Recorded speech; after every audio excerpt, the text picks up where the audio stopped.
Now we will discuss the difference between capital receipt and revenue receipt. लिखते हैं हम receipt है लेकिन रिसीट पढ़ते हैं, ठीक है। बट कई बार जब हम छोटी क्लासेस में होते हैं तो रिसिप्ट भी बोलते हैं। सो इसको क्या बोलते हैं that is one thing, but इसका मीनिंग है वो काफी इंपॉर्टेंट है, राइट। सो कैपिटल रिसीट और रेवेन्यू रिसीट में डिफरेंस क्या है? देखो, रिसीट का सबसे पहले मतलब समझो कि आपको कुछ रिसीव हुआ है, ठीक है। आपको कुछ रिसीव हुआ है, बट क्या रिसीव हुआ? Something, not something but actually cash. थोड़ा हम समझते हैं कि रेवेन्यू रिसीट क्या है और कैपिटल रिसीट क्या है और इसकी ट्रीटमेंट कैसे होती है। सबसे पहले ट्रीटमेंट देखते हैं।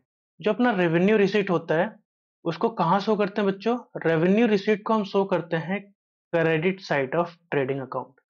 अब ये trading account and profit and loss account क्या होता है, उसका क्रेडिट साइड, अभी ये समझो।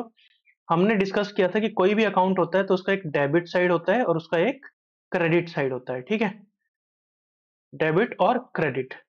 तो ये जो ट्रेडिंग अकाउंट है, trading and profit and loss account, उसके क्रेडिट साइड में हम शो करते हैं किसको? यहाँ पे हम शो करते हैं रेवेन्यू रिसीट को। अभी हम समझेंगे रेवेन्यू रिसीट होता क्या है, बट ये जो अपना प्रॉफिट एंड लॉस अकाउंट है उसके क्रेडिट साइड शो करते हैं। चलो, अब नेक्स्ट समझते हैं कैपिटल रिसीट क्या होता है। ये कहाँ शो किया जाता है? बैलेंस शीट पे, इधर as increase in the liabilities और as a reduction in the value of assets. अब इसको भी हम समझेंगे कि क्या होता है एक्चुअली में, बट बैलेंस शीट तो आपको नहीं पता तो कोई बात नहीं, मैं बता देता हूँ। ये बैलेंस शीट अपना, ठीक है। इस साइड अपना हम एसेट्स लिखते हैं एंड लेफ्ट हैंड साइड हम लिखते हैं लाइबिलिटीज, ठीक है। एक्सटर्नल प्लस इंटरनल लाइबिलिटीज दोनों यहाँ पे आती हैं, ठीक है। तो जब भी कैपिटल रिसीट होता है, यानी जब भी पैसे हमको रिसीव होते हैं, उसको कहाँ शो किया जाता है? या तो उससे हमारी लाइबिलिटीज बढ़ती है या हमारे जो एसेट है उसकी वैल्यू डिक्रीज होती है, ठीक है।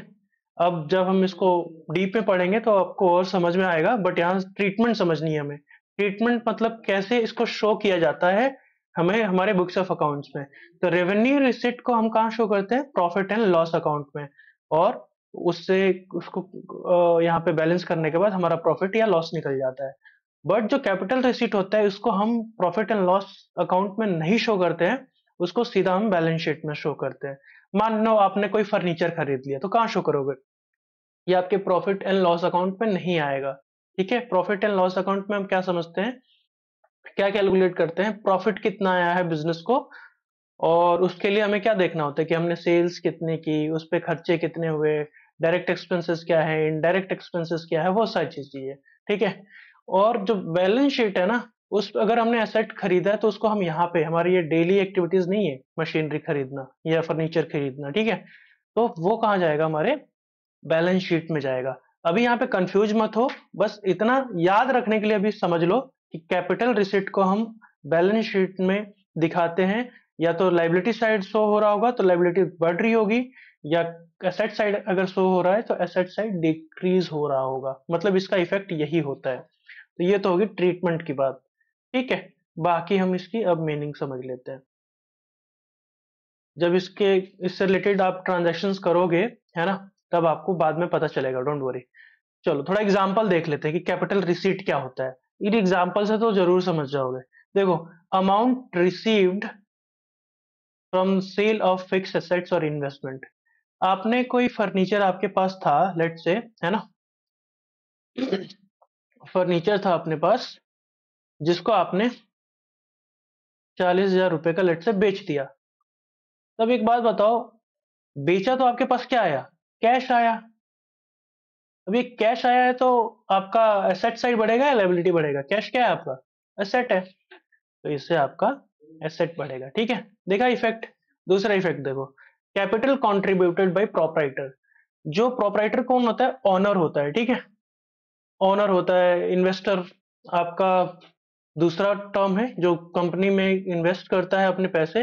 प्रोपराइटर कौन होता है? ऑनर होता है, ठीक है। ये अपने बिजनेस में इन्वेस्ट करता है। जैसे हम कैपिटल, तो जब प्रोपराइटर इन्वेस्ट करता है ना तो उसको हम क्या बोलते हैं? कैपिटल बोलते हैं, ठीक है। अब ये कैपिटल क्या क्या है? कैपिटल है हमारी इंटरनल लाइबिलिटी, और मैंने आपको अभी बताया था कि लाइबिलिटी यहाँ इंटरनल प्लस एक्सटर्नल दोनों लाइबिलिटी को शो करते हैं, तो ये क्या होगा, आपकी लाइबिलिटी बढ़ेगी, ठीक है, इंक्रीज हो जाएगी लाइबिलिटी यहाँ पे। अब देखो, और money obtain from the issue of shares और डिवेंचर्स। देखो शेयर क्या होता है, लोग, आपने सुना है ना कि आप किसी कंपनी के स्टॉक बिक गए है ना, लोगों ने उसमें इन्वेस्टमेंट कर लिया, तो क्या होता है, वो शेयर्स इशू करते हैं और लोग शेयर्स को खरीदते हैं, है ना, और वो बोलते हैं कि हमने इन्वेस्टमेंट किया है। तो जब भी शेयर को बेचते हैं, लेट से हमने यहाँ पे 100 शेयर को बेच दिया 1000 रुपए में, लेट से, तो मेरे पास कितने पैसे आएंगे, कंपनी के पास कितने पैसे आएंगे बच्चों, 1 लाख रुपए। तो इसको कहाँ शो करोगे, ये आप यहाँ पे लाइबिलिटी में शो करोगे। अब लाइबिलिटी में क्यों शो करोगे, देखो, ये लाइबिलिटी में इसलिए शो करोगे क्योंकि ये आपका पैसा नहीं है, ये किसी और का पैसा है जिसको एक दिन आपको लौटाना है, ठीक है। तो यहाँ पे ये दूसरा एग्जाम्पल था किसका, इंक्रीज इन लाइबिलिटीज का, ठीक है। अब थर्ड एग्जाम्पल को समझते हैं, amount received by the way of loans. आपने लोन्स लिए, ठीक है, तो लोन्स क्या है आपका, लॉन्ग टर्म भी हो सकता है, शॉर्ट टर्म भी है, तो बट बढ़ क्या रही है, आपकी लाइबिलिटी बढ़ रही है, क्योंकि आपको वो पैसे चुकाने तो है ही, राइट। तो ये आपका क्या है, ये इस तरीके से आपकी, आपने देखा कि कैपिटल रिसीट के मैंने कोई एग्जांपल दिया, इसका कोई भी इफेक्ट आपका यहाँ पे प्रॉफिट एंड लॉस अकाउंट में नहीं दिखा, है ना, ये कहाँ दिखेगा, आपके बैलेंस शीट में दिखेगा। ऑलराइट, अब थोड़ा रेवेन्यू रिसीट को हम थोड़ा चेक करते हैं, ठीक है, रेवेन्यू रिसीट कैसे इफेक्ट करता है। देखो, money obtain from the sale of goods, money obtain करेंगे तो ये हमारा क्या है, मतलब गुड्स को सेल किया, गुड्स क्या है, जिसको आप डेली रूटीन में बेचते हो वो सामान, ठीक है। तो जो आप डेली रूटीन में आप बेच रहे हो, तो इसी को परचेज एंड सेल करके आपकी प्रॉफिट निकलेगी, तो ये कहाँ जाएगा, ये आपके प्रॉफिट एंड लॉस अकाउंट में सेल्स से जो पैसा आया है वो आप यहाँ पे सेल्स बाई सेल्स में दिखाओगे, ठीक है। यहाँ पे अमाउंट आपके आ गया सेल्स का। अब देखो, commission and fee received for services rendered, आपने किसी को सर्विस दी, उसके लिए आपको क्या मिला, कमीशन या फी आपको मिली, तो ये क्या है आपका, ये आपका डेली बिजनेस का पार्ट है, तो ये कहाँ जाएगा, प्रॉफिट एंड लॉस अकाउंट में, आपके यहाँ पे प्रॉफिट एंड लॉस अकाउंट में यहाँ पे शो हो जाएगा, ठीक है। तो यहाँ पे कमीशन रिसीव्ड के नाम से यहाँ पे आप अमाउंट को दिखा दोगे। अब interest and dividend received on investment, आपने कहीं इन्वेस्टमेंट किया था किसी दूसरी कंपनी में, ठीक है, उस इन्वेस्टमेंट के बेस पे आपको क्या मिला, आपको क्या अर्निंग हुई, इंटरेस्ट की और डिविडेंड की, ठीक है। आप किसी को लोन देते हो तो आपको क्या मिलता है, इंटरेस्ट मिलता है। आप किसी के कंपनी में पैसे जब लगाते हो तो उस पे क्या मिलता है, डिविडेंड मिलता है। जैसे अगर मान लो आपने यहाँ पे, हमने अभी डिस्कस किया था ना कि शेयर इशू किया, तो शेयर इशू करने के बदले कंपनी ने शेयर्स बेचे, लोगों ने शेयर्स खरीदे, और कंपनी को जैसे जैसे फायदा होता है तो वो लोगों में एज अ डिविडेंड पैसे को शेयर करती है, बिकॉज जो भी उसमें इन्वेस्ट करता है वो भी क्या बन जाता है, ऑनर बन जाता है। तो अभी समझ में आया कैपिटल रिसीट और रेवेन्यू रिसीट में क्या अंतर है। अब हमने पहले क्या डिस्कस किया, revenue receipt and capital receipt, ठीक है। अब एक्सपेंडिचर की बात करेंगे, और इसमें के भी दो पार्ट है, capital expenditure and revenue expenditure. अब एक ध्यान देने वाली ये चीज है, जब भी आप रेवेन्यू रिसीट कर रहे हो ना, यहाँ पे जो पैसे आ रहे हैं, ये वो पैसे हैं जो नॉर्मल कोर्स ऑफ बिजनेस में होता है, मतलब डेली डेली डेली बेसिस पे होता है, रूटीन वाइज होता है, ये कभी कभार होते हैं, जैसे फिक्स एसेट्स में इन्वेस्टमेंट, है ना, आप, जो ओनर है वो पैसे ला रहा है बिजनेस में और बिजनेस में इन्वेस्ट कर रहा है। फिर यहाँ देखो, money obtain from the issue, ये बार बार नहीं होता है, ये कभी कभार होता है, और लॉन्ग टर्म पीरियड में कई कभी कभी एक बार हो जाता है, ठीक है।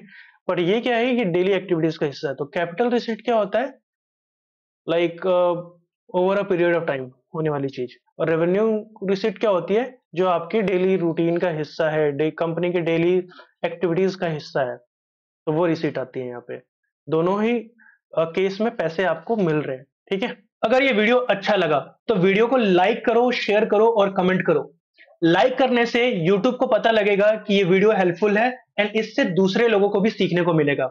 एंड कृपया करके इस चैनल के अदर वीडियोस को भी एक्सप्लोर करो।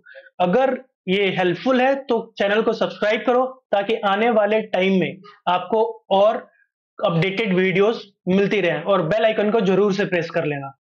तो अभी के लिए thank you and see you in another video.